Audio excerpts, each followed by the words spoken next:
Harus ada yang tahu nih, apa sih prestasi KPK versi DKI ini? Ya kaget juga nih.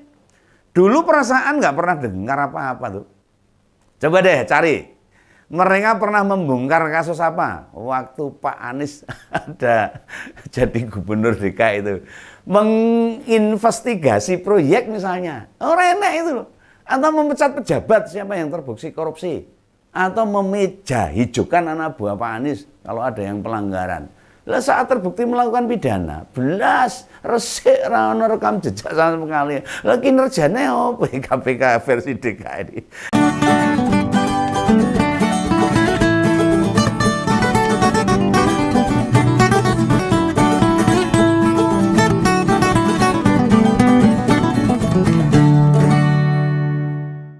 Halo, ketemu lagi dengan Om Begawan. Salam ngompol, jangan kurangi bahagia Anda. Tetap di Ngopini Politik. Nah ini mau diakui atau tidak, mencuatnya dugaan kasus korupsi Menteri Pertanian, Bang Syahrul Yassin Limpo, akan berpengaruh pada pasangan Capres dan Cawapres Koalisi Perubahan. Oh bener ini. Kenyataan itu diakui oleh Ketua Umum Nasdem, Bang Surya Paloh.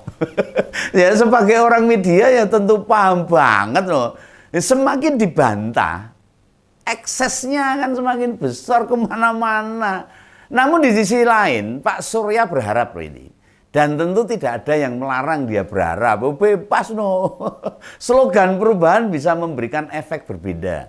Mungkin ini di pikiran dia. Kata perubahan dimaknai sebagai positivisme. Perbaikan dari kondisi sekarang. Ini menurut Om Begawan loh. Lah, sebodoh itukah masyarakat Indonesia, termasuk Om Begawan? Ya enggak. Masyarakat Indonesia udah banyak yang cerdas. Hanya melihat negara ini makin baik kalau presidennya Pak Anies. Ya tentu tidak. Nah bagaimana sikap Pak Anies soal ini? Yang jelas waktu kasus ini mulai ramai dibicarakan, mantan gubernur DKI ini kayak acuh gitu loh, orang gagas gitu loh. Beda respon dengan saat Pak Joni G. Plate ditetapkan sebagai tersangka itu. Waktu itu Pak Anies itu langsung wah kesusu tuh merapat ke Nasdem Tower. Kaya ngopo dan menemui bos Metro TV itu. Nah untuk kasus Pak Syahrul ini kita tidak melihat loh Pak Anies dan Cak Imin itu merapat ke sana. Apa piye itu? Kita menghindar itu. Itu jadi pertanda ini. Tindakan merapat ke Nasdem Tower yang pertama itu merugikan dia. Makanya saat isu korupsi Mentan terbongkar, Pak Anies malah tidak terlihat di DPP Nasdem. Ya toh, nggak terlihat toh. Oh, di TV, di media nggak enak. Oh, Begawan ngawasi. Oh, ini yang gitu. Ya termasuk menemani Pak Surya Paloh waktu konferensi pers ya ora enak. Pada media, dia hanya menyampaikan semoga penegakan hukum bisa berjalan dengan baik. Iya harus no, tanpa ada pembedaan latar belakang. Ya kita tahulah apa maksud pernyataan itu. Ya intinya mencoba menetralisir. Nah, bila penegakan hukum harus adil, memang siapa yang dibedakan? Sebutkan saja Pak. Oh semua adil di Indonesia itu, nggak masalah tuh. Tidak adilnya di mana? Orang menteri, orang jenderal salah ya sikat kalau di Indonesia sekarang ini. Ya mungkin ada beberapa yang masih kurang, perlu diperbaiki. Oh jenenge manusia. Pak Anies punya data korupsi pejabat atau politisi dari partai selain Koalisi Perubahan, ada enggak? Bawa aja ke polisi, kejaksaan atau malah ke KPK sekalian itu, supaya bisa kita sama-sama nilai. Apakah KPK bisa bersikap adil atau malah tebang pilih ya kita lihat aja. Nah, ya mari sama-sama dibuktikan, kita kawal semuanya tuh. Masyarakat berhak mengawal ini. Agak ngenesnya Pak Anies itu kemudian mengungkit-ungkit kebijakan pencegahan korupsi waktu dia di DKI. Melayune rono ini. Apa itu coba itu? Itu adalah pembentukan KPK. Ini versinya Pak Anies. Aneh-aneh wae ini. Nah, jika KPK versi pemerintah kan Komisi Pemberantasan Korupsi. Namun kalau KPK versi DKI waktu itu kepanjangnya dari Komite Pencegahan Korupsi. Sama-sama KPK ini.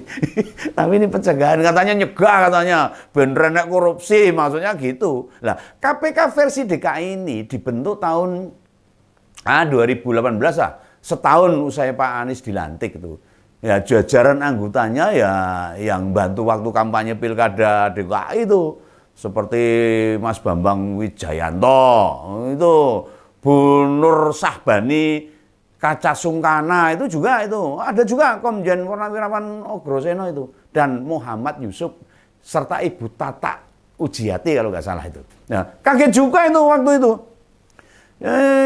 Saya coba cari ini data KPK versi DKI ini. bukan pemberantasan korupsi, tapi pencegahan korupsi ini. Soalnya nggak pernah dengar apa kiprahnya. Ini KPK versi DKI katanya mencegah, kiprahnya ngendi tuh ini. Begawan nyari-nyari ini. Soalnya nggak dengar ini kiprahnya. Apa langkah-langkah yang pernah dilakukan itu renek itu loh. Nah, keberhasilan atau prestasi apa yang pernah ditorehkan itu babar blas, sudah ada itu. Orang ada informasi kinerjanya. Wah, lagi dibentuk tante det lagi. Wah, ciloko ini. Wah, ada KPK versi DKI. Nah, KPK versi DKI itu diklaim Pak Anies sebagai pembuktian dirinya berkomitmen pada pencegahan korupsi. Nah, komite ini fokus pada tata kelola pemerintahan. Dan kedua itu penyelamatan terhadap pendapatan daerah. Wah, ini mungkin Kompolnas ada yang tahu nih.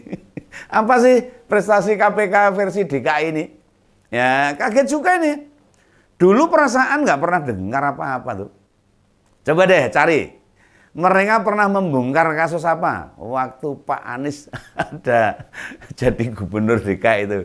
Menginvestigasi proyek misalnya. Oh, enak itu loh. Atau memecat pejabat siapa yang terbukti korupsi. Atau memeja hijaukan anak buah Pak Anies kalau ada yang pelanggaran. Lah saat terbukti melakukan pidana, belas resik rano rekam jejak sama sekali. Lah kinerjanya apa KPK versi DKI. Nah, lalu apakah dengan adanya KPK versi Pak Anies itu korupsi benar-benar tidak ada di Pemprov DKI selama gubernurnya Pak Anies?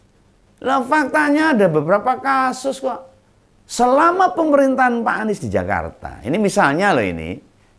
Dengan potensi kerugian negara mencapai 155 miliar. KPK juga mendalami kasus Formula E sampai sekarang. Dan Pak Anies sempat menjalani pemeriksaan di KPK. Ingat loh ini.